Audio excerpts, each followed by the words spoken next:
დღეს საქართველოს პრეზიდენტმა მოაწერა ხელი კონსტიტუციურ ცვლილებებს. ეს გამოქვეყნდება ალბათ დღესვე. ეს ნიშნავს იმას, რომ ხვალიდან კონსტიტუციური ცვლილებები ძალაში იქნება. ამრიგად პრეზიდენტს აღარ ექნება რაიმე ცდუნება ამ არასწორი მექანიზმის გამოყენების და ხელისუფლებას შეეძლება უფრო მშვიდ ვითარებაში მუშაობა და რაც ყველაზე მნიშვნელოვანია ქართველი ხალხისთვის საქართველოში არჩევნების გარეშე ამიერიდან ვერავინ ვერასოდეს ვერ შეცვლის ხელისუფლებას და იმ მთავრობას, რომელსაც ხალხის ნდობა აქვს. რაც შეეხება სასამართლოსთან დაკავშირებულ საკითხებს, აქაც ძალიან სერიოზული პროგრესია მიღწეული.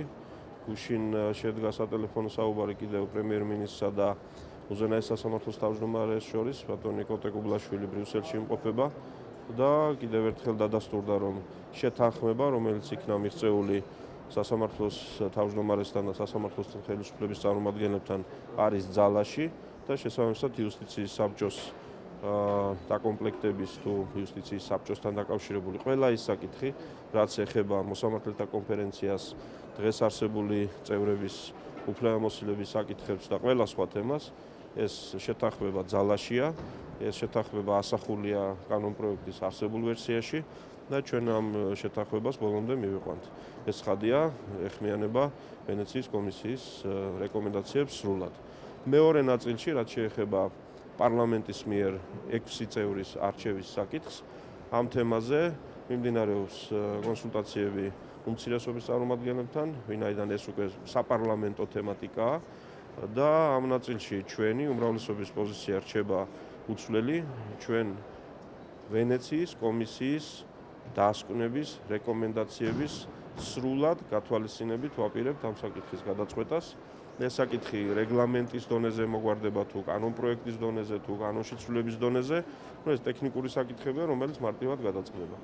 ამიტომ ჩვენ დღეს კიდევ ერთხელ ავუხსენით ჩვენი წინადადება უმცირესობის წარმომადგენლებს და ახლა მათი გადასაწყვეტია დათანხმდებიან ამ თემებზე და უკვე კონკრეტული ვერსიის დახვეწის პროცესში გადავალთ, თუ უმრავლესობა გააგრძელებს ამ გადაწყვეტილების მიღებას კიდევ მეორებ ვენეციის კომისიის რეკომენდაციების სრული დაცვით და სრული გათვალისწინებით. შესაძლოა მეორე მოსმენი დაბრუნდეს პარლამენტში. ტექნიკურად რომელ ვერსიას ავარჩევთ, ამაზეა დამოკიდებული შემდგომი ნაბიჯები, პროცედურული საკითხები, ეს არის რეგლამენტის თემა, ახალი კანონის თემა, ცვლილების თემა, მეორე მოსმენაში დაბრუნების თემა, ეს უკვე ჩავთვალოთ პროცედურული თემებია. პარლამენტი უმრავლესობა, რა თქმა უნდა, იქნება ამ თვალსაზრისით მოქნილი, მთავარია შინაარსი მივიღოთ ის, რომელიც ჭირდება საქართველოს იმისთვის, რომ ბოლოს და ბოლოს მივიღოთ დამოუკიდებელი მართლმსაჯულება და არავითარ შემთხვევაში არ დარჩეს ვინმეს ეჭვი იმის თაობაზე, რომ ჩვენ ვცდილობთ სააკაშვილის სასამართლოები ვაქციოთ ქართული ოცნების სასამართლოებად. ეს ასე არ მოხდება და ამიტომ არის მნიშვნელოვანი ყველა ამ რეკომენდაციის გათვალისწინება.